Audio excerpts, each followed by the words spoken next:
Hey you guys, good afternoon. This is another episode of It's a Butch Queen World, Love, Sex, and Tea.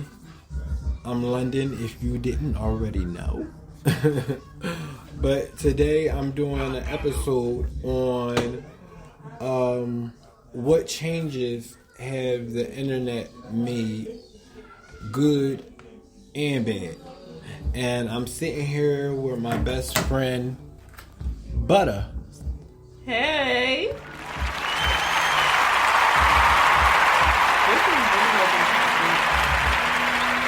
Yeah, it is.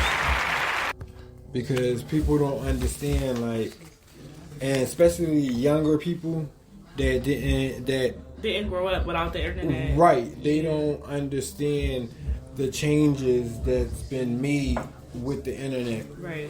And right now we gonna speak on the bad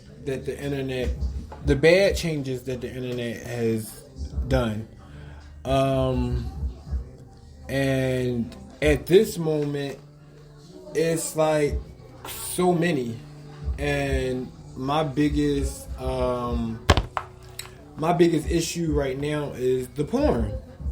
It's like porn is everywhere. You can't go on any type of bus or anything and be on your phone and go on anything because a dick, a pussy, a ass, titties, something's going to pop up. And it's ridiculous that you can't enjoy yourself without seeing people naked on the internet. Like, you can't do anything without seeing somebody naked. And then you don't even have to be the friends. It's your friends, they will share it, and then that causes you to see. Right. And it's like, it's funny that you said that because a while ago I would say, oh, well, that's your algorithm because that's what you're clicking, that's what you're watching, that's what you're liking, so it's feeding you more. But from my experience, it's not even like that anymore. So, like, with X, Twitter, like, I remember I didn't know about Twitter porn, and then somebody put me to it, and, you know, I watched it a couple times, but then I don't even be on Twitter. Like, I'm never on Twitter anymore. And I guess within the last year or the last 2 years, I guess it had something to do with, like, the new ownership of Twitter and the rebranding and everything. Mm-hmm. Now, as soon as I go on Twitter, like, as soon as I hear about something trending, I'm like, oh, let me go check that out. As soon as I go in there, my feed is sex. And I'm like, I don't even be on here, let alone watch porn. Like, I haven't watched porn in I don't know how long, let alone on Twitter. Correct. And I'm seeing it. So, correct. Yeah, it's a problem. It's really an issue. And it's really harmful, too, because if you have children, any type of minors, and they have access to the internet, it causes you anxiety because it's like you don't know when they're being exposed to this type of stuff. You have to really monitor them. And as they get older, it becomes harder and harder to monitor it. Mm-hmm. Like, and not even just the porn, predators, period. Like, I remember somebody was going through it because her daughter was being messaged by a grown man. And he was, you know, trying to groom the little girl, trying to solicit sex from the little girl. Like, it's so much stuff as an adult, as a parent, as a person, period, that could cause you so much anxiety from the amounts of porn, the amounts of predators, just creepy shit in general. Mm-hmm. It's crazy. Right. And it's like left and right now. It's like, crazy. It's no which way you could go without seeing somebody naked. Yeah. And then it desensitizes you because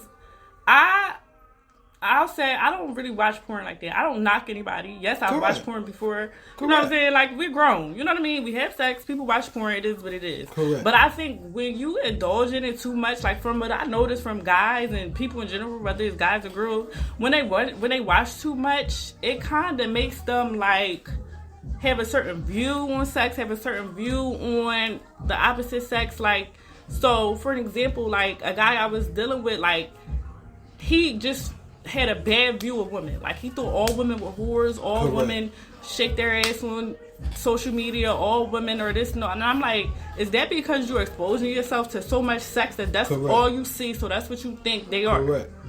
Like, and that's not fair. And it's not fair, and it's a problem. That's what I'm saying. And people don't see it like that. They just think, oh, I'm a man, or, you know, I'm a girl and I'm hypersexual. If I want to watch porn, you just got to be careful about how much you watch.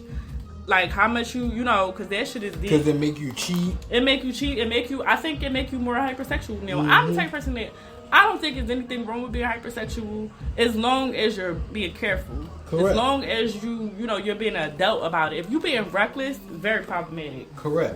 Very problematic. Correct. And I totally agree. And then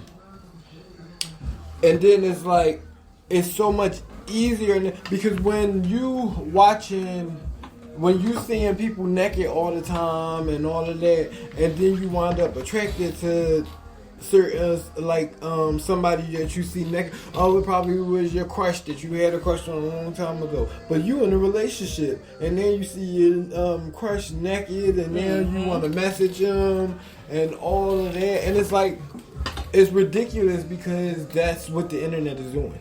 Yeah. Like, and then that brings in a conversation about cheating, because I don't know.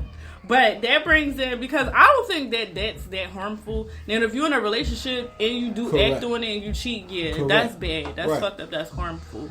But then I think it goes into, like, what kind of relationship do you have? Do you have an open... Some people are more, like I said, some people are more hypersexual. Maybe you need to start thinking about polygamy. Maybe you need to start thinking about having an open relationship, because I feel like some people need to be sexually active, and some people like to be sexually active with more than one partner. Like I said, that goes back to being careful, though, and to being an adult about it and letting your partner know from the jump, like, listen, this is what it is. I'm not monogamous. You know what I mean? Like, I don't deal with one person.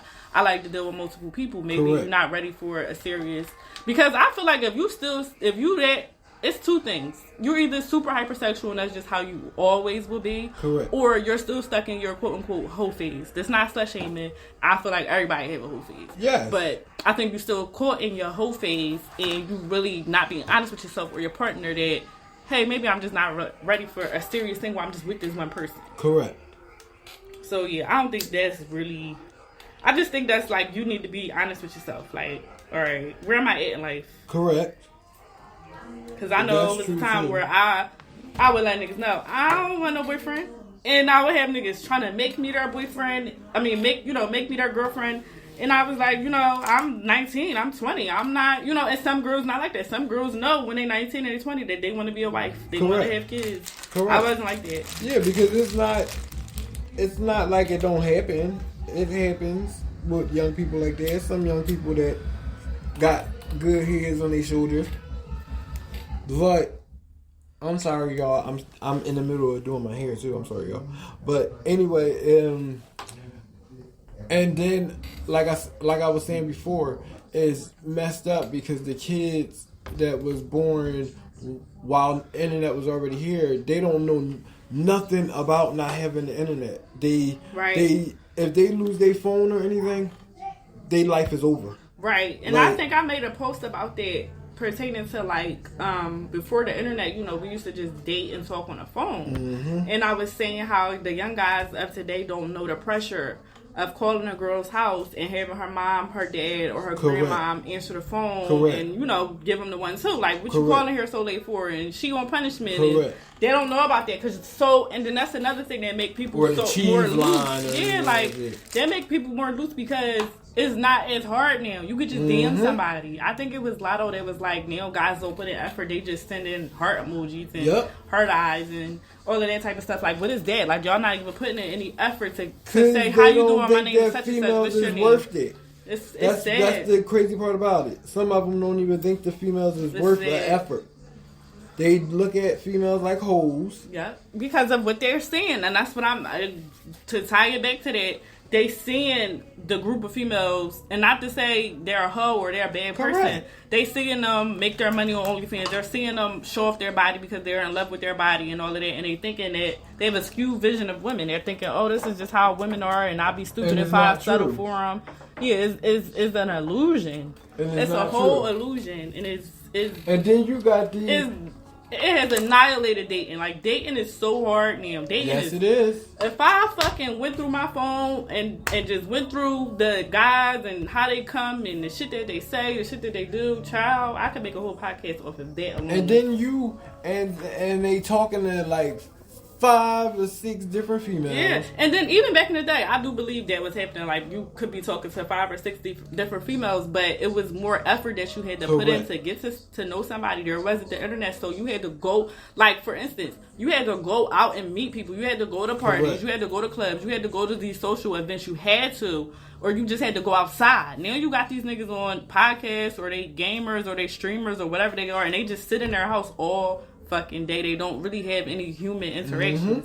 So that makes, that's chill. But I kind of do miss. I like the internet for what the good, and that's what I do miss the old days. That's what I'm about. That's what I'm about to tap into a little bit.